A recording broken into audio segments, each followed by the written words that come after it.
محدش فينا كان يتخيل في يوم من الأيام إن هو يعيش في الربع الأولاني من القرن ال21، يعاصر ويعايش زمن الأوبئة زي الإنفلونزا الإسبانية اللي كنا بنقرا عنها في التاريخ إنها قضت على الملايين، أو الموت الأسود اللي كان بيهدد كتير أوي. بس للأسف إحنا النهاردة في عصر بيحكمه كائن متناهي الصغر اللي هو فيروس كورونا، وللأسف بيتحكم في مجريات حياتنا بشكل كبير أوي. يعني نقدر نقول إن كورونا دلوقتي هو اللي بيحكم العالم كله. إيه الجديد وإيه آخر الأحداث اللي حصلت وإيه آخر التحورات؟ ده اللي هنتكلم عنه النهارده إن شاء الله.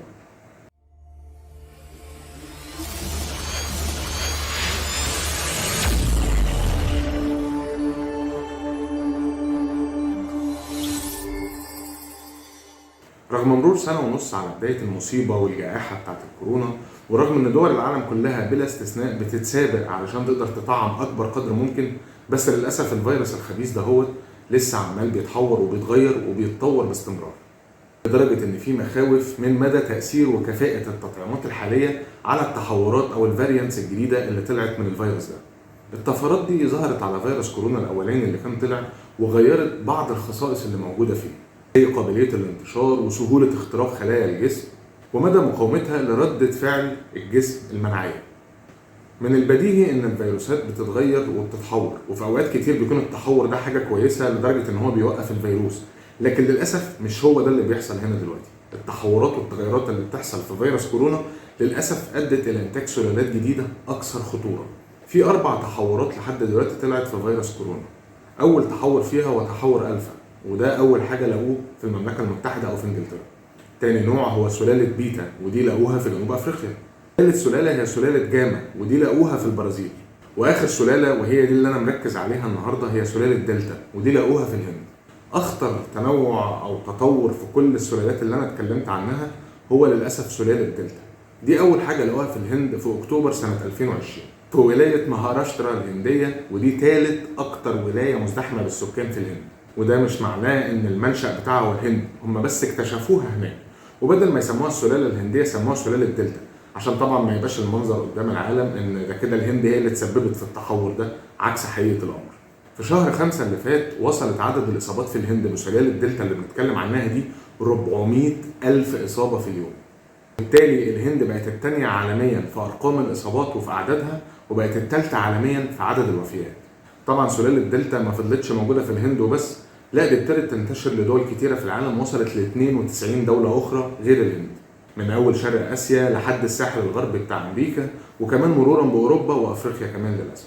أكتر دولة غير الهند اتأثرت بالموضوع ده ودي حاجة كانت غريبة برضه، هي كانت إنجلترا. أول شهر 7 اللي فات وصلت عدد الحالات اللي اتصابت في إنجلترا بسلالة دلتا أكتر من 80,000 حالة، وده رقم كبير جدا ويخوف، خصوصا ان انجلترا كانت من اول الدول اللي ابتدت تطعم المواطنين اللي موجودين فيها، وده طبعا عمل لهم مشاكل في اعاده الحياه لطبيعتها تاني، وان هم يرجعوا للانشطه بتاعتهم تاني بسبب السلاله الجديده دي. اكتر حاجه قلقت الناس والناس عماله بتفكر فيها هو ان سلاله دلتا دي التطعيمات اللي الناس اخدتها دي هتعمل ايه مع السلاله الجديده دي. في دراسه اتعملت واتنشرت في مجله ذا لانست، لقت ان الناس اللي اتطعمت بالتطعيم بتاع استرازينيكا بيشتغل كويس قدام سلاله الفا، لكن تأثيره بيكون أقل شويتين قدام سلالة بيتا وسلالة دلتا.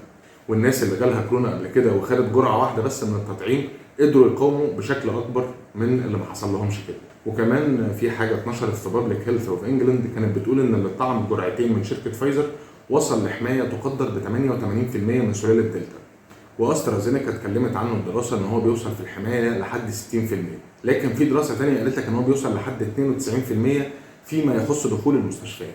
يعني ايه الكلام ده؟ يعني لما اتطعم تطعيم استرازينيكا وخد الجرعتين بتوعه مش هيتدهور لا قدر الله لو اتصاب بسلاله دلتا دي، حالته مش هتتدهور لدرجه ان هو يحتاج دخول المستشفى. وده بالنسبه لنا فرق نف، وده بالنسبه لنا برضو حاجه مهمه قوي، خصوصا في دول العالم الثالث اللي بيبقى عندها ضغط شديد قوي على انظمه الرعايه الصحيه، لدرجه ان ممكن الناس ربنا يعافينا ولا قدر الله يدخلوا المستشفيات ما يلاقوش سراير يتحجزوا فيها او ما يلاقوش فيها رعايه مركزه، لان الدنيا كلها مليانه ومزدحمه بالعيانين والمصابين. فكرة التحورات الجديدة مش في بس انها تكون مقاومة للتطعيم او انها تكون بتقدر عليه، الفكرة كمان في سرعة الانتشار، لان للأسف التحورات الجديدة دي سهلت قوي انتشار الفيروس. لحد دلوقتي اتلقح واتطعم اكتر من 3 مليار نسمة على وجه الكرة الارضية. طبعا الدول الاوروبية وامريكا وفي بلدان كتير متقدمة بتحاول تسابق السلالة دي علشان تقدر برضو تقضي عليها او تتحكم فيها، للاسف الوضع في افريقيا لا يبشر بالخير بالمره. في بدايه يوليو اللي فات طلع تقرير من الامم المتحده بيقول ان عدد الناس اللي اتطعموا في افريقيا لحد دلوقتي حوالي 15 مليون نسمه، وانتوا عارفين ده قد ايه من عدد سكان قاره افريقيا؟ 1.2% فقط من سكان افريقيا، وده رقم قليل جدا ويخوف للاسف. عندك مثلا امريكا لحد دلوقتي عدد الناس او نسبه السكان اللي خدوا الجرعتين بتاعت التطعيم وصلت لحوالي 47%، وبالتالي النسبه بتاعت افريقيا اللي اتكلمنا عليها 1.2% بس، دي حاجه قليله جدا. ممكن الناس تكون مفكره ان الوضع في افريقيا هادي، لكن الحقيقه هو عشان احنا ما بنسمعش اخبار او ما بندورش عليها. ده لدرجه ان كمان وزيره الصحه المصريه اعلنت ان سلاله دلتا كانت موجوده في مصر من شهر 7 اللي فات، ودي كمان مشكله كبيره قوي. ده غير كمان ان 97% من حالات الكورونا اللي لقوها في اوغندا مثلا كانت من سلاله دلتا، و79% من الاصابات اللي في جمهوريه الكونغو الديمقراطيه كانت برضه بسلاله دلتا. ده معناه حالات خطيره اكتر ووفيات اكبر، خصوصا ان معظم البلدان دي معظم شعوبها برضه للاسف ما تلقتش التطعيم. وقبل ما الناس بقى ما تقدر تبلع ريقها وتقول ان هم كده خلاص عرفنا ان في سلاله جديده اسمها دلتا، طلع تحور جديد في السلاله دي لدرجه ان هم سموها دلتا بلس، ودي عباره عن طفره في السبايك بروتين اللي بيغلف الفيروس نفسه من الخارج. لقوها لاول مره في اوروبا في شهر مارس اللي فات، بعدها اعلنت الهند ان هم اكتشفوا 40 اصابه بالنوع الجديد ده. من حوالي اسبوعين اعلنت وزاره الصحه الهنديه عن وجود الحالات بتاعت الاصابه بالسلاله الجديده دي اللي هي دلتا بلس، اللي ليها 3 خصائص اساسيه هي اللي مخوفه الناس منها بشكل كبير: اكثر قابليه للانتشار، قوه ارتباط الفيروس بخلايا الرئه، انخفاض محتمل في الاستجابه للعلاج بالاجسام المضاده. ورغم ان منظمه الصحه العالميه لسه ما صنفتش دلتا بلس على ان هو تنوع او تطور ذو اهميه، بس وزاره الصحه الهنديه مثلا عندها خوف كبير جدا منه بسبب قابليه الانتشار الكبيره اللي موجوده عنده، لدرجه ان حاله واحده بس مصابه بدلتا بلس ده هتعمل لك بؤره في المكان اللي هو موجود فيه. وكمان قوه التحام الفيروس بالخلايا بتاعه الرئه هيسهل دخوله كمان للجسم. طبعا الدنيا لسه بدري قوي علشان نقدر نحكم على سلاله دلتا بلس او نتكلم عليها بشكل علمي دقيق. لازم يحصل ابحاث كتير قوي في الموضوع دهوت، ونبطل كمان ان احنا نتكهن او نتوقع فيما يخص السلاله دي. بس اهم حاجه لازم نمشي على الستاندرد بروسيجرز او الاجراءات المتبعه المعتاده بتاعتنا، زي التباعد الاجتماعي. ما ينفعش نروح الحفلات وبنروح هنا وبنروح هنا ونرجع نتساءل ونتخض ايه ده انا اتصبت ازاي او انا جات لي كورونا منين. لا، لازم نحافظ على التباعد الاجتماعي، دي اول حاجه.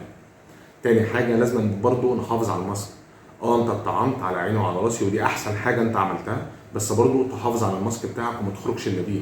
ولو انت ما كنتش لسه اتطعمت فعلشان خاطري انا برجوك وبترجاك انك تروح تتطعم وتاخد الجرعه الاولى وتتابع لحد ما تاخد الجرعه الثانيه بتاعتك، وتحافظ على التباعد الاجتماعي ولبس الماسك زي ما قلت لك، عشان دي كلها حاجات وفاكتورز بتاثر في انها بتقلل باذن الله من نسبه اصابتك بالفيروس ده بايا كانت السلاله اللي بنتكلم عليها. يمكن ربنا يأذن والوباء دهوت ينتهي ويترفع عننا البلاء دهوت ونقدر نرجع لحياتنا الطبيعيه تاني.